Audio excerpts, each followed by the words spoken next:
Hello everybody, welcome to That's Football. I'm Mark Goldbridge and the message is just do it. Stories coming out this morning that Arsenal are looking at Kimmich on a free transfer, and what better time to assess the summer transfer window than an FA Cup weekend, which to be honest with you, I find a bit boring. We can talk about that in a moment. But look, next season, Liverpool are going to win the league. We've spoken about that. Arsenal are probably going to finish second again. Man City may or may not bounce back. Let's see what happens with the court cases. And next season, I think, is going to be really interesting, and so much of it is going to be based on the summer transfer window. Now, Arsenal are looking at Zubimendi, Kimmich has been mentioned, and a striker. If they could bring three players, I mean, look, if you give Arsenal, Kimmich, Zubimendi, and Isak, they've got to be favourites to win the league if they can retain what they've already got. They'd have to be. Liverpool, Salah, Van Dijk, Trent, are they all going to go? Are two going to go? Are one going to go? But it's also Slot's first transfer window as well, which will be assessed on his own. He's got to do it himself with his own sporting team there. So how do they do next season? And I think that if you're a competent football club, it's now that you're looking, March, heading into the summer, you're looking now, you're looking to get those deals sort of in place so that you can go into next season. Because I think what will happen is the team that wins the league next year will be the team that's preparing the best for this summer now in relation to outgoings and incomings. And I think look, we'll talk about Liverpool, we'll talk about City, we'll talk about the Chelseas and the Newcastles and what they might do. What I would say about my club, Manchester United, is we're screwed. Like, financially screwed. Everybody knows we're screwed. We're miles behind everybody else. Everybody's going to buy better players than us. How do you even put Man United in the top 8 next season, let alone the top 6? But when you look at Arsenal, they're the place to start because they are the team that is always finishing second. And how do you go from second to first? Well, they do need a striker. I like the idea of Zubimendi, and I think that's probably going to happen based on what we heard a few weeks ago. And if they could bring a Kimmich in as well, you're just strengthening the area that wins you games, the midfield. Declan Rice has been a very good signing, and obviously we know Partey is going to go. So they could do with... What you don't want to do is bring Zubimendi in and then lose somebody like Declan Rice for 6 months, and then you're like, they can't...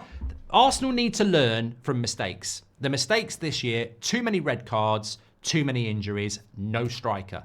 Solve those 3 problems, you probably win the league. You'd have won the league this year. Without the injuries, without the red cards, and with the striker, you may well have won the league this year. So that's what they've got to do in the summer.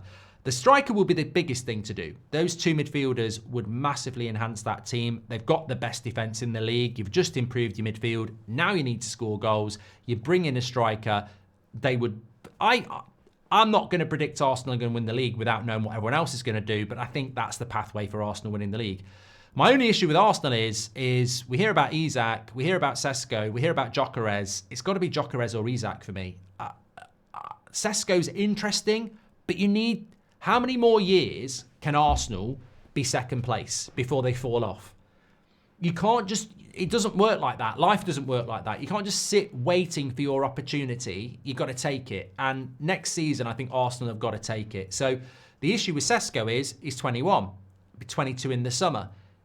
It's within his rights to go, I'm young.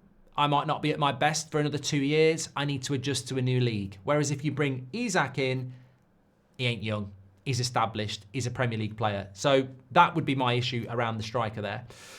With Liverpool, look, I think that they will spend money because they didn't spend money for Slot, and it was a good plan, but they've got to reward him whatever happens, and they will win the league anyway, but you've got to reward that manager. Financially, he's rewarded the club with an amazing season. They have to financially reward him.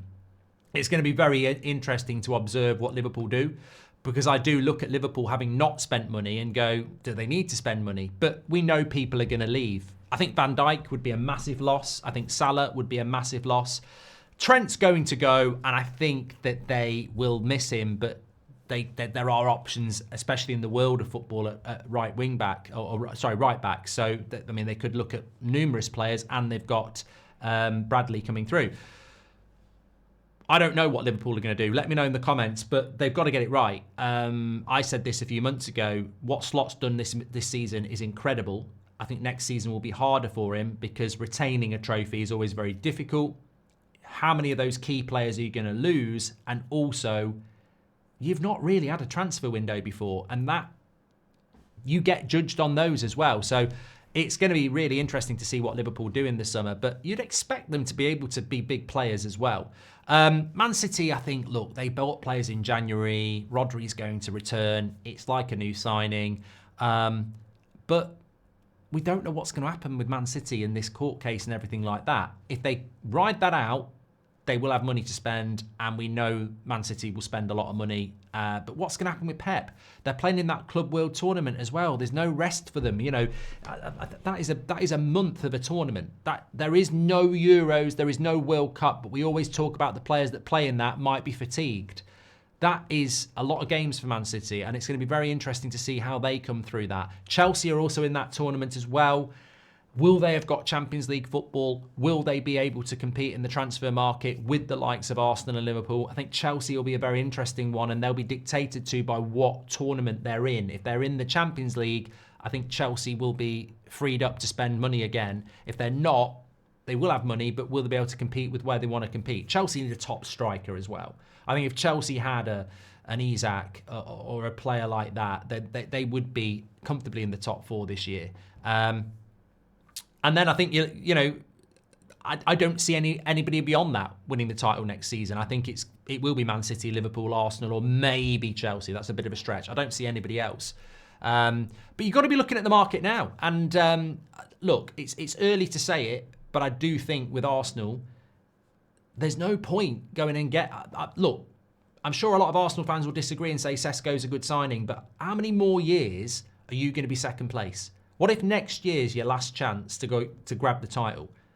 You've got to get the striker in. Even Ollie Watkins, like, you've got to get a striker that's going to score you definitive goals that is Premier League proven. And the only one I would go for beyond that would be an Osimhen or a Gyökeres who aren't Premier League proven, but they've got to grab that chance.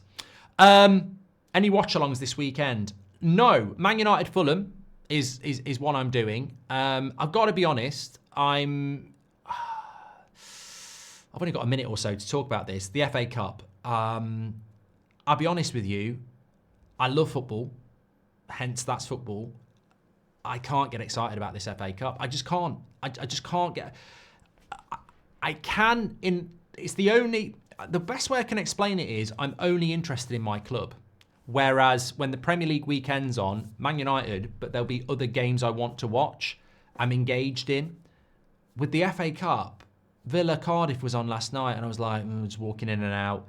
There's games today, not interested. Man City Plymouth, God, I'd rather cut the grass, you know.